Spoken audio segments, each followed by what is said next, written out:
China's defiance as it faced down U.S. President Donald Trump's tariffs has been a defining image of this trade war. It has prompted viral memes of Trump waiting for the Chinese leader to call.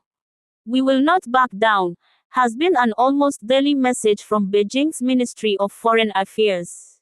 As the tariffs and the rhetoric from Washington escalated, China dug its heels in. Even as Chinese officials headed to Switzerland for talks, a state-run social media account published a cartoon of the U.S. Treasury Secretary pushing an empty shopping trolley. There were even conflicting versions of who initiated the talks in Geneva. But after 2 days of robust talks, the situation appears to have changed. So, is this a major turning point for Washington and Beijing? The answer is yes and no. Follow live reaction to the US and China tariffs deal. "We don't care. A defiant China looks beyond Trump's America. We want to trade." The consensus from both delegations this weekend is neither side wants a decoupling, said U.S. Treasury Secretary Scott Bessent during a press conference in Geneva. And what had occurred with these very high tariffs was the equivalent of an embargo, and neither side wants that. "We do want trade." Economists admit that this agreement is better than expected. "I thought tariffs would be cut to somewhere around 50%, Ziwei Zhang, chief economist at Pinpoint Asset Management in Hong Kong, told Reuters news agency. But in fact, U.S. tariffs on Chinese imports will now fall to 30%, while Chinese tariffs on U.S. goods will drop to 10%. Obviously, this is very positive news for economies in both countries and for the global economy, and makes investors much less concerned about the damage to global supply chains in the short term, he added. Trump held the progress on Sunday on his Truth Social site. Many things discussed, much agreed to. A total reset negotiated in a friendly, but constructive, manner. Beijing has also softened its tone considerably and perhaps for good reason. China can take the pain of an economic war with America, to an extent. It is the lead trade partner for more than 100 other countries.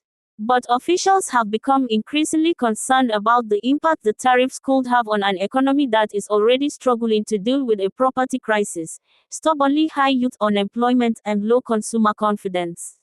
Factory output has slowed and there are reports that some companies are having to lay off workers as production lines of US-bound goods grind to a halt, bringing trade to a standstill. Data on Saturday showed China's consumer price index dropped 0.1% in April, the third month in a row of decline as consumers hold back from spending and businesses drop prices to compete for customers. The Chinese Commerce Ministry said on Monday that the agreement reached with the US was an important step to resolve differences and lay the foundation to bridge differences and deepen cooperation. Such a positive statement from Beijing would have seemed inconceivable just a month ago. The two sides have also agreed to more talks, or an economic and trade consultation mechanism, as Beijing puts it. But Trump's characterization of a total reset in relations may be overly optimistic as there is a slight sting in the tail in Beijing's statement. The Commerce Ministry ended with a reminder of who it sees as being in the wrong. "We hope that the U.S. will continue to work with China to meet each other halfway based on this meeting, thoroughly correct the wrong practice of unilateral tariff increases," said the spokesperson. Chinese state media also had a warning for Washington. Xinhua news agency's commentary claimed China's goodwill and patience has its limits, and it will never be used on those who repress and blackmail us without pause or have no qualms about going back on their word. Leaders in Beijing will want to portray an image of strength both to its own people and to the international community.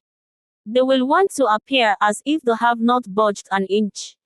The message from China is that it is being responsible and rational and doing what it can to avoid a global recession. Xi's real test is not Trump's trade war. This is a victory for conscience and rationality, said Zhang Yun from the School of International Relations at Nanjing University.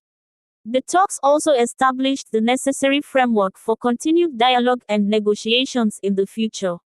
This victory is only for 90 days. The tariffs are only paused temporarily to allow for negotiations. It will allow some trade to flow, and it will soothe worried markets.